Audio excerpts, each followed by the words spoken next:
d'entre vous. Nous allons continuer la réflexion que nous avons entamée ce matin. C'est vrai, je suis allé très vite sur la caractérologie. Je ne voudrais pas trop développer parce que ce thème-là, c'est une session entière. Même une session ne suffit pas parce qu'il y a beaucoup d'éléments. Je l'ai survolé pour vous montrer que mon conjoint que j'aime a sa propre histoire.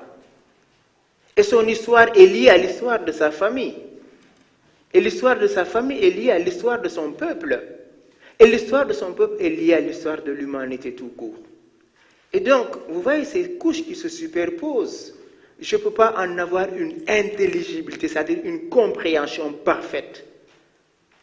Et donc, le caractère de l'autre, comme je disais avec Geoffroy tout à l'heure, ça permet que je puisse m'adapter, de savoir comment mon conjoint réagit émotionnellement face à tel ou tel événement. Ça, c'est très important. Savoir que je suis en face d'un colérique, c'est différent de savoir que je suis en face de quelqu'un, voilà, quelqu'un qui est mou, quoi. C'est différent. Et donc là, je suis allé très vite parce que c'était pour vous donner quelques clés de lecture. Et donc, je reviens sur ce que j'avais dit par rapport aux 4 D. Il y a un des D qui pose problème, c'est la dépendance. Beaucoup pensaient que j'allais dire indépendance. Mais s'il y a dépendance, il y a indépendance. Si je n'étais pas indépendant, je ne veux pas être dépendant. Et donc, la dépendance, la qualité de la rencontre dans la relation recueille et nécessite que je dépende en grande partie de la qualité du vécu conjugal. Je dépends de l'autre parce que c'est l'autre que j'aime. Si un des conjoints est malade, c'est là où on sent la dépendance. Si un des conjoints ne va pas bien, on sent bien la dépendance. Et donc ne confondez pas dépendance et et indépendance. Ouais, moi je suis indépendant, je suis libre. Ben oui, c'est parce que je suis dépendant que je suis libre. Et ne confondez pas la liberté et l'autonomie, ou bien l'indépendance et l'autonomie. On est autonome. L'enfant est autonome dès sa naissance. On lui coupe le cordon ombilical. Eh bien, l'enfant dépend de sa mère. Hein? Si vous ne lui donnez pas le biberon, bonjour les dégâts. Donc l'enfant dépend de vous. La petite brebis, dès qu'elle met bas, c'est fini. D'ici quelques semaines, ça commence à brouter. Nous, ça prend des mois, voire des années, pour que notre aide puisse se développer. Et donc, je dépends de l'autre, parce que je suis un bien, et l'autre est un bien. Mais je ne suis pas en moi-même auteur de mon propre bonheur. Je ne me suffis pas à moi-même. La preuve, Adam était seul. Et Dieu dit, il n'est pas bon que l'homme soit seul. Et donc, s'il n'est pas bon que l'homme soit seul, c'est que l'homme a besoin d'un autre. Et d'un autre, c'est celui que j'aime.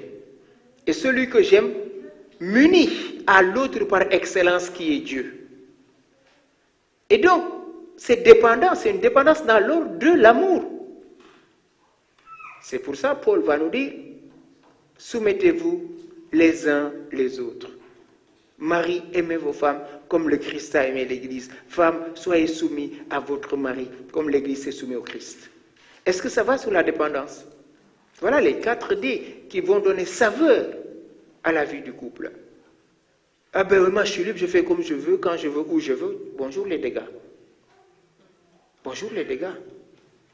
Et donc ce n'est pas parce que je dépends de toi que je ne suis pas libre. Et donc, voilà ce que je voulais dire rapidement sur la dépendance. Et tout cela en vue de quoi?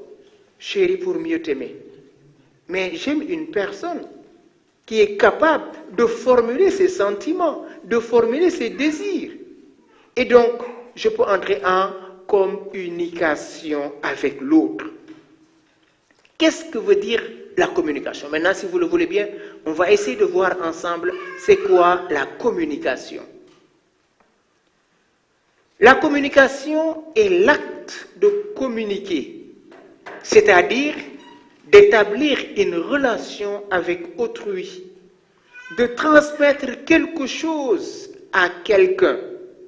La communication, classiquement, comme on le sait, implique un émetteur et un récepteur. La communication peut aussi se rapporter à l'ensemble des moyens, des techniques qui permettent la diffusion d'un message auprès d'une audience plus ou moins vaste et hétérogène, ou l'action pour quelqu'un ou une organisation d'informer et de promouvoir son activité. Et donc, non seulement il y a les moyens, qu'on va appeler les moyens de communication, mais il y a aussi le contenu intelligible que je veux transmettre à une autre personne. Pourquoi communiquer? La communication est importante dans notre vie. Regardez-vous les parents, si vous avez un enfant jusqu'à 3 ans, il commence par parler. Si l'enfant ne parle pas d'ici 3 ans, ça vous inquiète? Si votre enfant a 3 ans, 4 ans, il ne parle pas, ça ne vous inquiète pas? Pourquoi ça vous inquiète? Il est un enfant, infants en latin, ça veut dire celui qui n'a pas la parole. Pourquoi ça vous inquiète? Parce que normalement, à cet âge-là, il devait commencer à dire pas, maman. Mais rien ne sort. Vous commencez à être inquiet, mais attends, est-ce qu'il n'est pas muet notre fils? Et donc, l'importance de la parole. Une petite parenthèse, peut-être je reviendrai sur cela. S'il vous plaît, évitez de dire à vos enfants, tais-toi, tu parles trop. Attention, on va voir ça tout à l'heure. C'est une blessure qu'on est en train d'infliger à l'enfant. S'il devient muet, ça fera votre bonheur? Laissez-le s'exprimer. On avait comme ça, un frère était dans le train, il entend l'enfant qui dit à sa maman, « Maman, ça c'est quoi? » C'est le train. « C'est quoi un train? » Ça roule vite. « C'est quoi ça roule vite? » Tu parles beaucoup. Mais le frère, il rigolait, le frère, intérieurement, parce qu'il voulait dire à la dame, vous voyez, parce que l'enfant est dans son cheminement intellectuel, son intelligence s'ouvre au réel, il découvre, il n'a jamais vu ce gros truc qui va très vite. Oui, c'est un TGV. Mais oui, toi qui es adulte, ça veut dire quoi? Un train à grande vitesse, chérie. Train à grande vitesse. C'est quoi train à grande vitesse? Il ne sait pas. N'est-ce pas, Timothée? Et donc, la nécessité de la communication.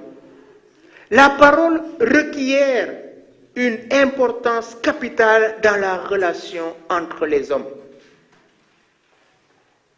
Elle structure notre personne. Chaque personne est la résultante des multiples relations que l'on fait devenir et qui le font devenir ce qu'il est. Certains ont du mal à parler. C'est comme cet enfant à l'école. La maîtresse lui demande de réciter sa leçon.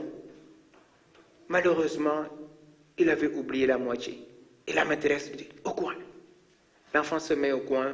Vous savez, les enfants, il s'endort. Et dès qu'il s'est endormi, il a fait pipi sur sa culotte. À la récréation, tous étaient là. Pipi, pipi, pipi, pipi. On l'appelait comme ça. Et donc, cet enfant grandit, il devient un grand bonhomme.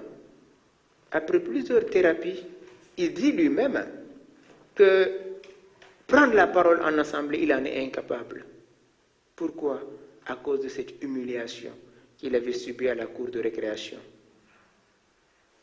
Et donc, l'expression est importante dans les relations humaines. Supposons que votre mari se rende du travail.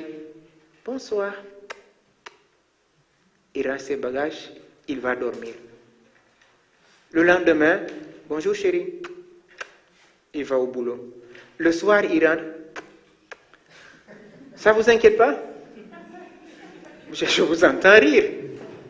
Donc, vous voyez l'importance de la parole.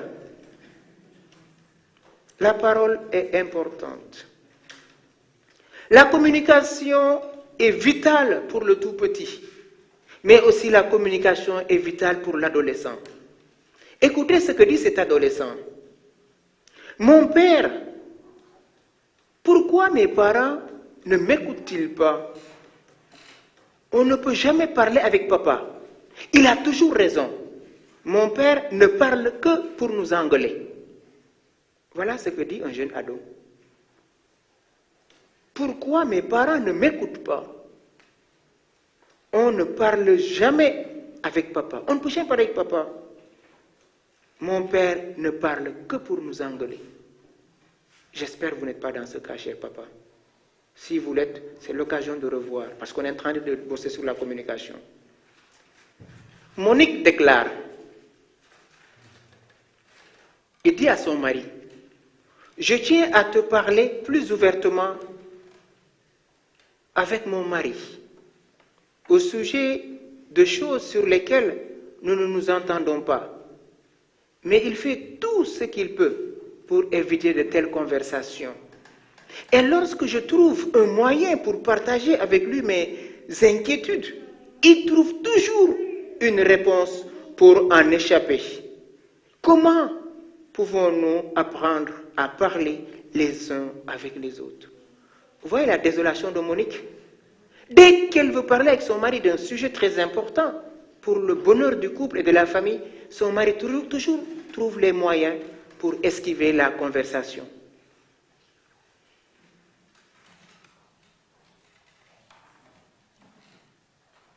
La communication, un problème majeur qui est à la base de plusieurs conflits dans le couple et dans la société, qui sévissent aujourd'hui.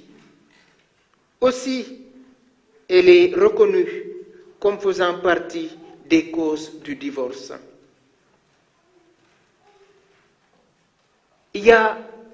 On peut les résumer en 3 causes de divorce. 3 causes. Le manque de communication. Vous connaissez les 2 autres? L'argent. Le 3e, vous le connaissez peut-être.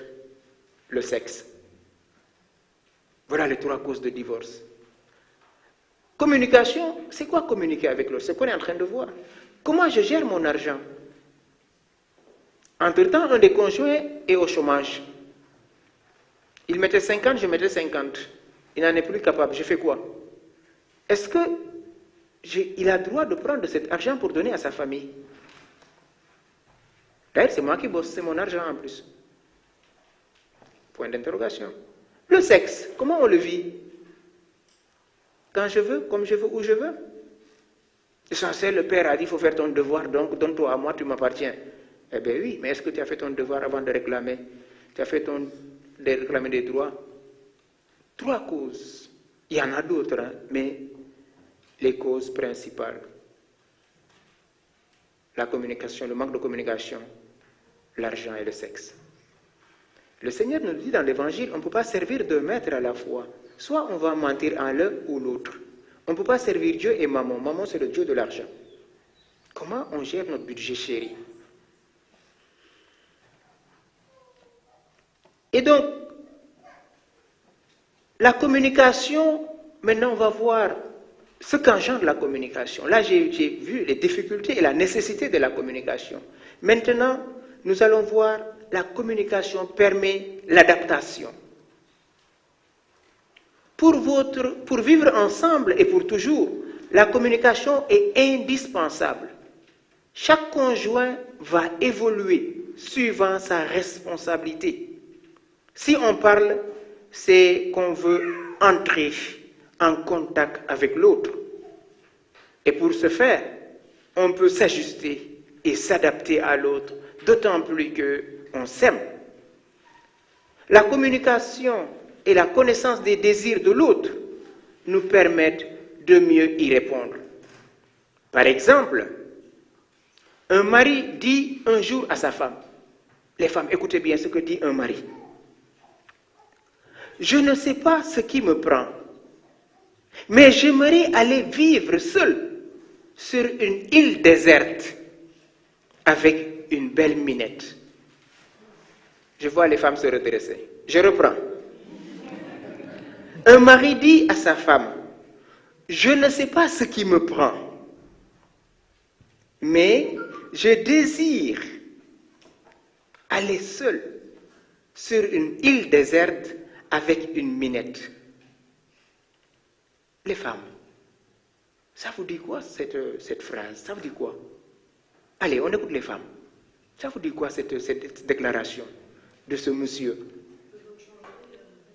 Il veut changer d'air. Très bien. Qui dit autre chose? Une autre femme? Oui? Il n'est pas heureux avec moi. Super. Qui dit autre chose? On est dans la routine. Qui veut dire autre chose? C'est un reproche sur la vie au quotidien. C'est un reproche dans la vie au quotidien. Qui veut dire autre chose? Les hommes, qu'est-ce que vous voulez dire par là? Je ne sais pas ce qui me prend. Je veux aller dans une île déserte avec une minette. C'est pas mal. Ben oui. Mais attends, chérie, cet homme est en train de vous dire qu'il veut que vous soyez comme une minette. Hein? Ça peut être que la minette, c'est que vous retrouvez le look d'antan. Là, vous n'avez plus votre temps, vous prenez plus de temps pour vous, vous vous maquillez plus, vous faites plus belle, vous occupez que de la cuisine, que des enfants. Une île déserte, c'est quoi? Je ne sais même plus ce qui me prend. Il ne veut pas faire ça. Il ne veut pas aller avec une minette, c'est vous la minette. Il faut que vous soyez une minette. La réponse. Écoutez bien cette femme, hein? Comment, si c'est vous, vous avez vu vos réponses. On est en communication. Ça veut dire comme être un. On veut être un. Écoutez la réponse de votre sœur. Comment elle a répondu? Merci mon chéri de ta franchise. Je sais ce qu'il me reste à faire. Tu veux une minette? Pas plus tard que demain.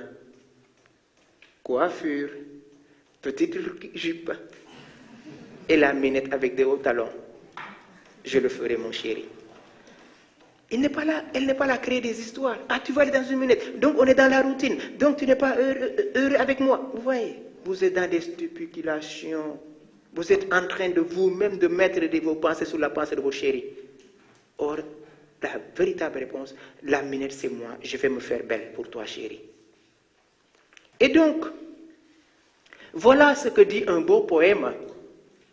Si tu me dis un jour que tu es fatigué, je me ferai repos.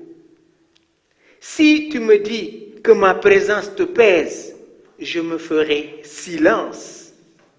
Si tu me dis que mon visage te lasse, je me ferai beauté. Si tu me dis un jour que ton amour s'envole, je me ferai désir. Si tu me dis j'ai faim de tes baisers, je me ferai tendresse. Si tu me dis toujours que tu ne veux pas, je me ferai des miracles. Je ferai des miracles. C'est beau comme poème. Si vous voulez, vous pouvez l'inscrire dans votre cœur et dans votre agenda pour l'appliquer au quotidien. Pourquoi la communication, c'est-à-dire être un? Mais regardez vos communications. Est-ce que c'est pour exprimer ce que vous avez au plus profond de vous-même? Est-ce que c'est pour exprimer votre colère? Est-ce que c'est pour envoyer balader l'autre, comme disait quelqu'un? Je communique pour être en communion. Un émetteur, un récepteur. Mais s'il y a deux émetteurs, la centrale va exploser. S'il y a deux récepteurs, vous êtes en face d'un blanc. Mais si tu ne dis rien, le poème se termine par trois points d'interrogation. Mais si tu ne dis rien, c'est terrible. C'est terrible. C'est terrible si tu ne dis rien. Sartre a cette très belle phrase que j'aime beaucoup chez lui. Il dit, dire, c'est se livrer. Dès que je dis, je me livre. Et rappelez-vous, se livrer, c'est proche d'un verbe qu'on a vu ce matin. C'est se donner.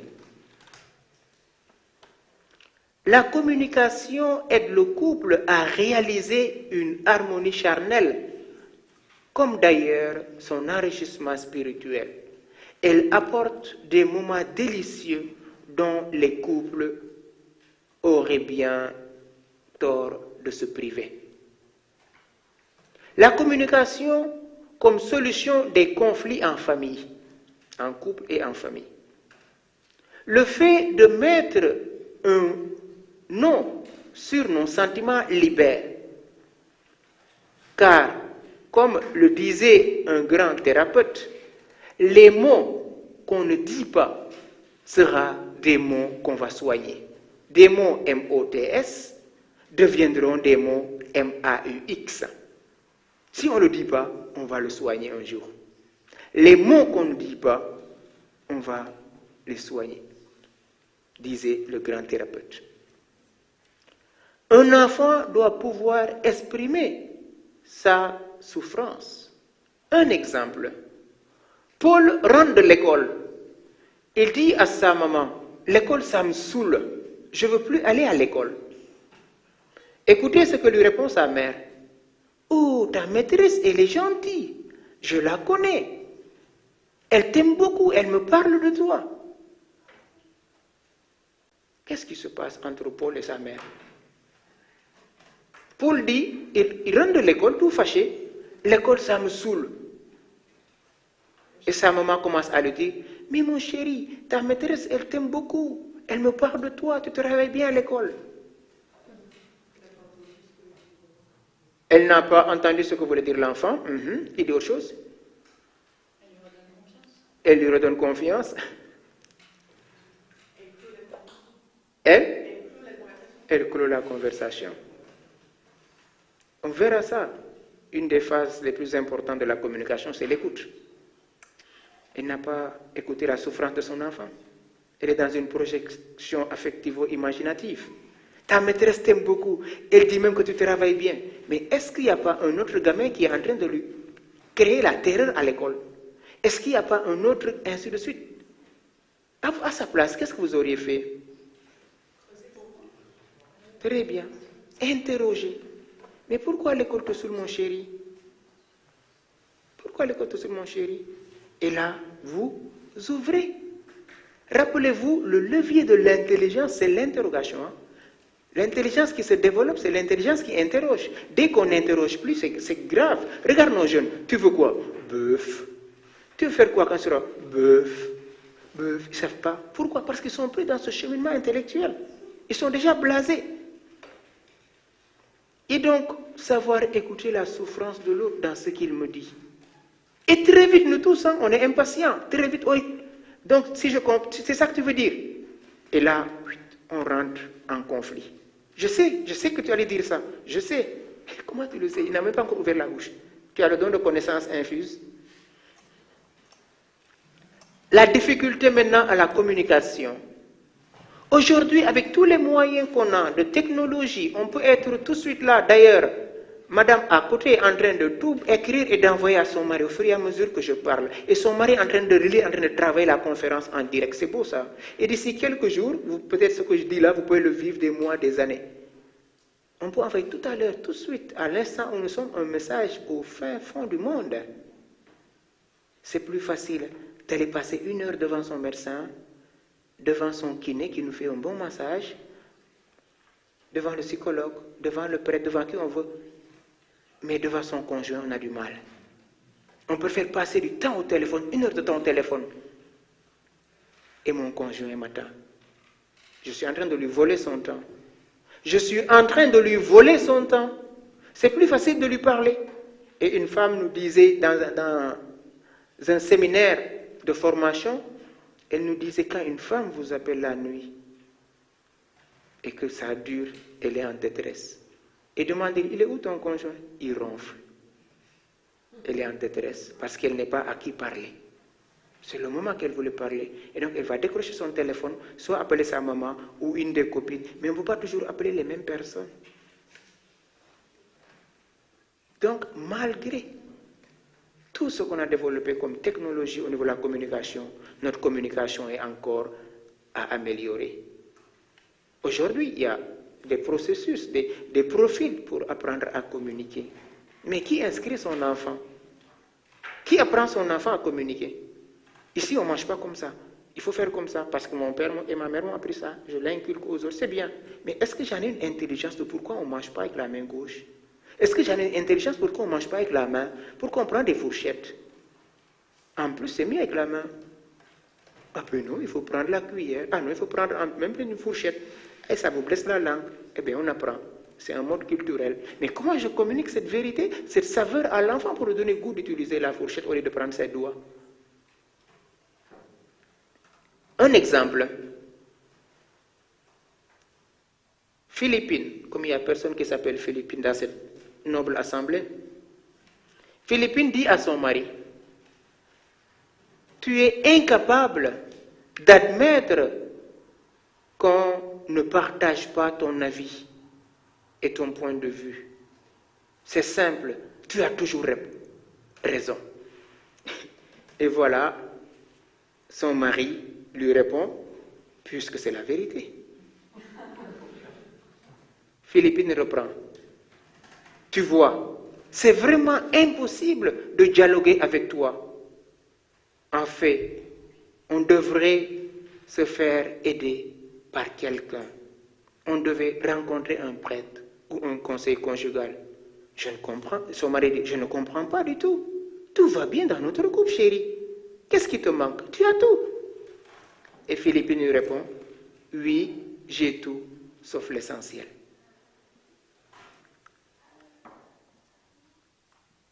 Vous voyez? Oui, j'ai tout, sauf l'essentiel. Papa, vous allez au travail, vous gagnez beaucoup d'argent, vous allez en vacances en Corse. Est-ce que c'est ça que les enfants attendent de vous? Ils ne vous ont pas vu pendant 1 mois. Au lieu de passer une nuit dans le bateau, ce n'était pas plus agréable de rester avec ce gamin qui ne m'a pas vu pendant 8 mois, 6 mois, 1 an. Et même nos vacances en Corse, comment on les passe? On n'a que des conférences, suivies de la messe. On n'a même pas le temps, on va à la plage.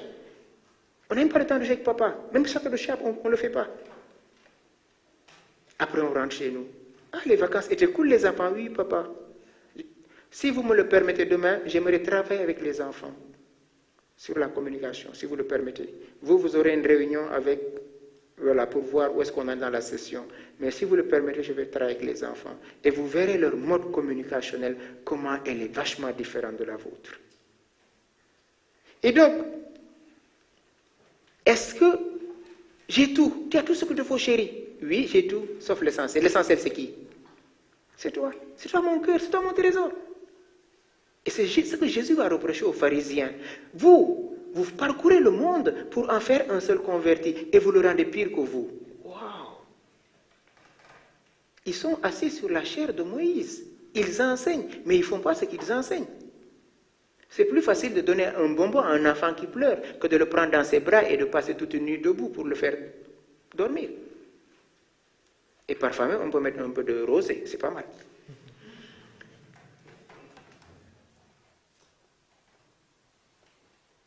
Et donc, les malentendus au point de départ engendrent des dialogues difficiles. Ce qu'on appelle les images écrans en communication. J'ai de l'autre ou de mes enfants une image désirée ou imaginaire. Je leur prête des qualités que je désire qu'ils aient. À l'inverse, je peux avoir une image dévalorisée des autres. Toi, tu n'es pas comme ton frère. Tu vois comment il travaille. Et toi, à l'école, ça ne te fait rien. Tu es nul. Pourquoi tu ne veux pas te travailler comme ton frère? Il n'est pas comme son frère. C'est deux intelligences différentes. L'un va très vite, l'autre va lentement. Vous ne pouvez pas demander à la tortue d'être comme la gazelle. Ou comme le lapin. S'ils font en course, le lapin va arriver en premier.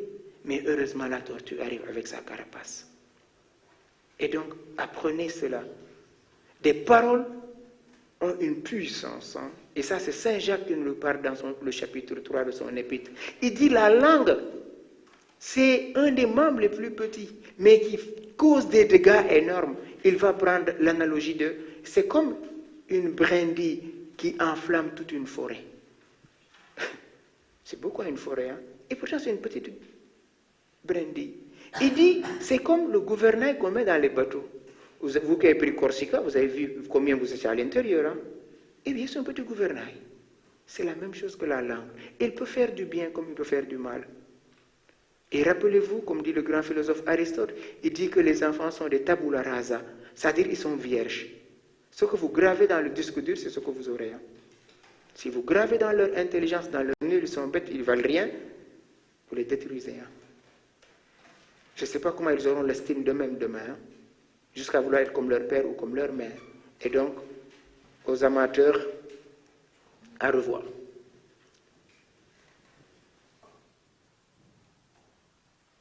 La pauvreté des dialogues, ce qu'on appelle la pauvreté des dialogues, c'est des mots qui à la longue finissent par agacer. Mon chou, mon chichi, mon chacha, mon tout à la langue, qui n'a plus de sens. Un mot qui n'est plus habité. Mon cœur, alors je te dis mon cœur en te balançant l'assiette. C'est pas habité ce mot. Et à la longue, ça agace. Vous voyez, c'est dépourvu de sens. Oui, mon chéri. J'ai entendu une dame dire à son fils, mon chaton. J'ai dit, oh là là, il n'y a pas mieux que ça. Mon chaton. Il reste regardé.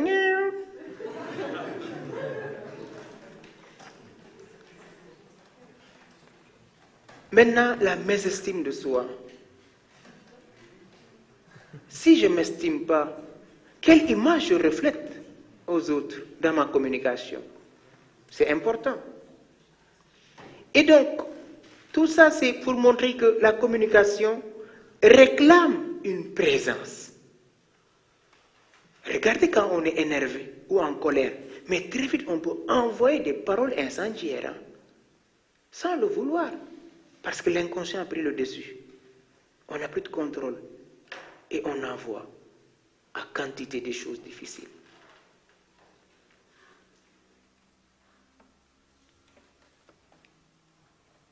Et donc, cette communication réclame quoi? Pour une bonne communication, il faut une bonne écoute. L'écoute est fondamentale dans la communication. Si je n'écoute pas, je partirai dans une interprétation des dires de l'autre. Je sais ce que tu veux dire. Je savais que tu allais dire ça. Quand j'entends ça, ça me fait ouf. Comment tu sais que j'allais dire ça? Et donc, la communication réclame que je puisse être à l'écoute. C'est quoi écouter? C'est se vider soi-même pour être tout à l'autre. Et si on veut utiliser un langage jeune, on se déconnecte pour être connecté à l'autre. Et ça revient au verbe quitter. Je quitte tout pour être tout à toi. Mon expérience de jeune prêtre me montre que c'est ce qu'il y a de plus difficile dans toutes les formations que j'ai eu à faire sur l'écoute. Et chaque intervenant te dit la même chose. On peut juste vous disposer, mais l'écoute est personnelle.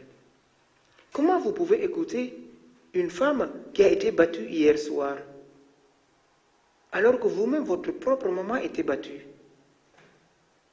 Comment vous pouvez recevoir cette femme et l'écouter jusqu'au bout, sans qu'elle réveille en vous le sentiment de votre maman? Vous avez vu le papa lui donner des coups de poing devant vous, même si vous êtes prêtre. Comment vivre cet événement, là, présent, sans que le passé n'interfère sur le présent? Ah ben oui, moi, j'ai subi des attouchements quand j'étais jeune fille. Comment écouter ça, même si vous êtes thérapeute? Comment écouter cette confidence sans que ça réveille en vous ce que vous avez vécu quand vous étiez jeune fille? Vous voyez comment c'est difficile l'écoute? Et donc ça demande quoi? Ça demande de se dépouiller et d'apprendre à être là. Et c'est vachement difficile. Pourquoi? Parce qu'on est corps et esprit. L'esprit est ardent mais la chair est faible. Et donc en écoutant l'autre, il peut réveiller en moi des choses. Exemple, Jacqueline dit à son mari, quand tu me parles comme ça me fait beaucoup souffrir. Parce que tu utilises les mêmes mots qu'utilisait mon père. Waouh! Tu utilises les mêmes mots qu'utilisait mon père. Donc, Jacqueline est en train de subir le même traumatisme de son enfance. Alors qu'elle est en couple, elle veut être heureuse parce que c'est la meilleure, c'est l'heureuse élue.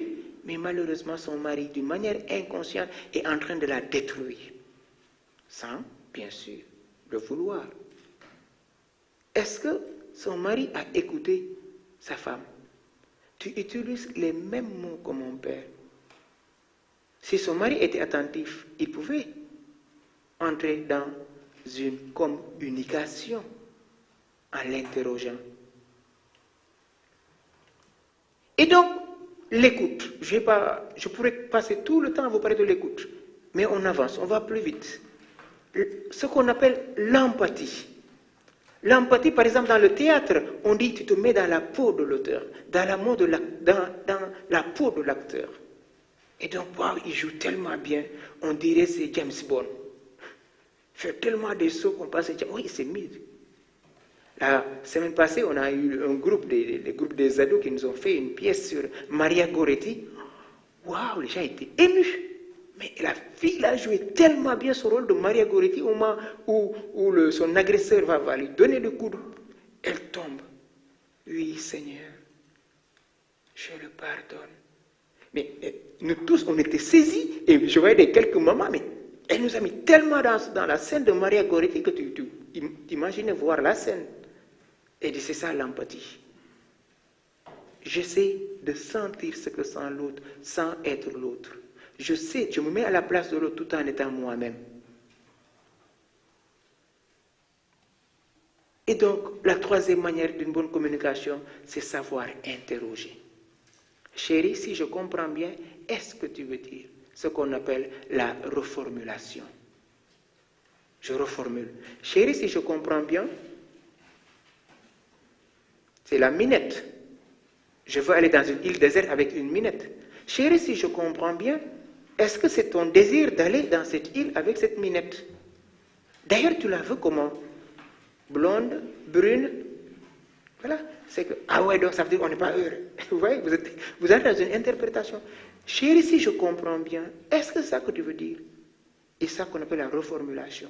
C'est pour se mettre à disposition de l'autre et à la disposition de l'autre. Et donc, après ces quelques éléments clés pour une bonne communication, on peut voir aussi l'inverse d'une bonne communication, c'est-à-dire une communication qui tue la communication. Même si je n'en ai pas parlé, j'ai donné des exemples. Hein. C'est celui qui, très vite, je comprends ce que vous avez dit, il vous coupe la communication. Et donc l'autre est incapable de continuer. Il y aura ce qu'on va appeler dans la communication le déni de responsabilité. Ben nous, on note comme ça les élèves parce que le ministère nous le demande. Le patron m'a dit de faire comme ça. Le colonel a dit de faire comme ça. Ben je le fais. Le psychologue m'a conseillé de faire comme ça. Je fais. Donc on n'est plus dans la responsabilité de ses actes. On est dans le déni. Et on accuse l'autre. Il m'a dit de faire. C'est la femme que tu m'as donnée. La femme dit non, c'est pas moi, c'est le serpent. Vous voyez, c'est le déni de responsabilité là. Vous qui avez bien écouté, quand Dieu dit à Adam, Adam, où es-tu? Aurais-tu mangé le fruit de l'arbre?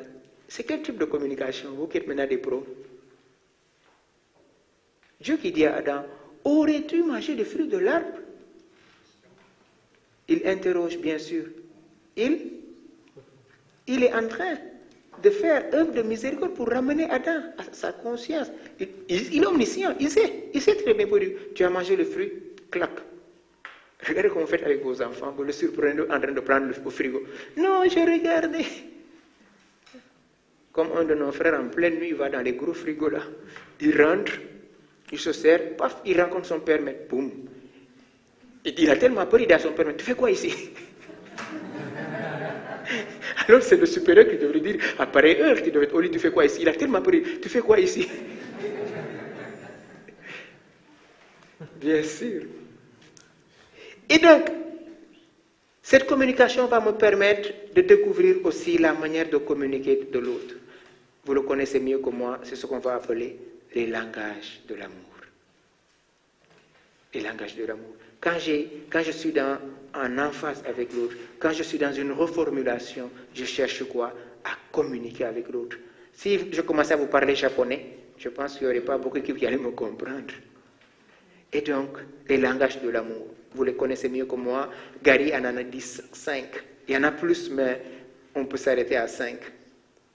La valorisation. J'en ai parlé ce matin avec votre groupe, je pense, qui en a très bien parlé. On valorise l'autre.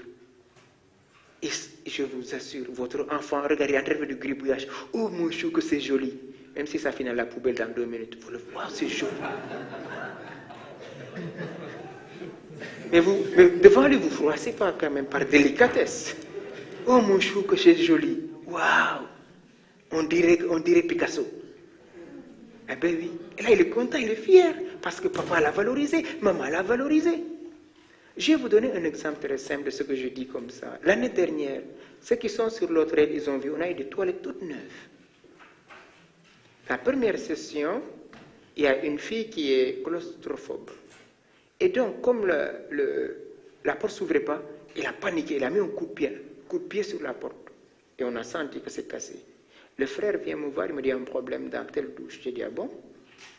Et une dame qui était là avant, elle me dit, non, je pense que c'était là avant. Je dis, non, je ne suis pas encore Alzheimer. Ça, c'est tout neuf. Je suis monté avant que les familles viennent, il n'y avait pas.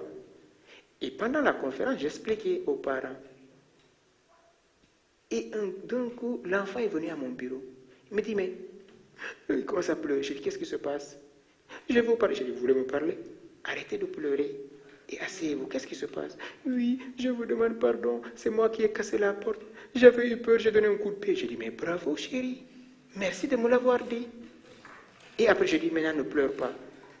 Tu vois, continue à la maison. Quand tu fais des choses qui ne sont pas bien, va toi-même dire, j'ai fait telle chose. Tu ne vas pas être puni. Mais quand tu vas mentir, tu vas engendrer la colère et tu t'installes sur une habitude qui n'est pas bonne. Très bien. Un autre exemple, nos tortues. Il y a une famille qui était venue en retraite ici, 14 heures, c'est calme. Les parents étaient en train de prendre le café au réfectoire. Les enfants, une petite sœur et son frère, ils savent jouer avec les tortues. Et ils ont pris les tortues, ils ont posé juste sur le rebord. Parce que les tortues Herman, dès qu'ils tombent dans l'eau, c'est leur mort. Et donc je passe, je les vois jouer avec les tortues. Si je disais par panique qu'elles allaient balancer, j'ai rien dit, j'ai rebroussé chemin. J'ai dit à maman, est-ce que tu peux venir parler avec les enfants, ils sont en train de jouer avec les tortues. Après elle me dit, d'accord. Et qu'est-ce qu'elle fait? Le père, vous savez, commence à les gronder, rentrer dedans. Non, c'est pas moi, c'est lui. Non, c'est pas vrai, c'est elle. Oh là là, j'étais jeune et je monte discrètement en cellule. Et j'arrive, je vois dans mon casier un petit mot. J'ai toujours d'ailleurs ce beau, très beau dessin. Les enfants ont dessiné deux tortues avec le rebord. Père Paul-André, je te demande pardon. C'est joli, c'est beau, non? Mais la question n'est pas là. Je vois la mère, je dis, qu'est-ce que c'est? Est-ce que les enfants t'ont vu? Je dis non. Je te demande de venir te demander pardon. Demander pardon, on verra ça. Le pardon, c'est pas facile. On ne peut pas imposer quelqu'un de demander pardon. Je dis, moi, à ta place, je lui demanderai, est-ce que vous voulez demander pardon? Est-ce que vous voulez demander pardon au père? Je vois ça, hein, certains parents. Allez, demande pardon à papa. Non, le pardon ne s'impose pas. Le pardon se reçoit. Dès que j'impose l'autre, je le frustre. Parce que dans le couple, personne n'a tort, personne n'a raison. On est là pour s'accueillir, je te reçois. Vous voyez comment ça va loin. Et donc, si vous le voulez bien, on va s'arrêter là. Et demain, est-ce que vous me permettez que je puisse travailler avec les enfants de 7-8 jusqu'à, donc, disons 7-8 jusqu'au plus grand, sur ce qu'on est en train de vivre là, pour vous montrer le mode communicationnel d'un enfant. Ça vous va?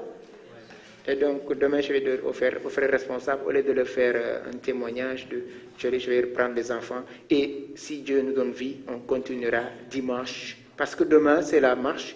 Il n'y aura pas de conférence toute la journée. On est dehors et on rentre pour 18h30 pour l'adoration, suivi du déjeuner. Et vous, les parents, vous aurez un petit moment entre vous pour voir où est-ce que nous en sommes. Merci pour votre aimable écoute. Et on se retrouve à la chapelle pour la prière du soir. Elle est où la professionnelle pour arrêter l'audio? C'est qui arrête la vidéo? Elle est où?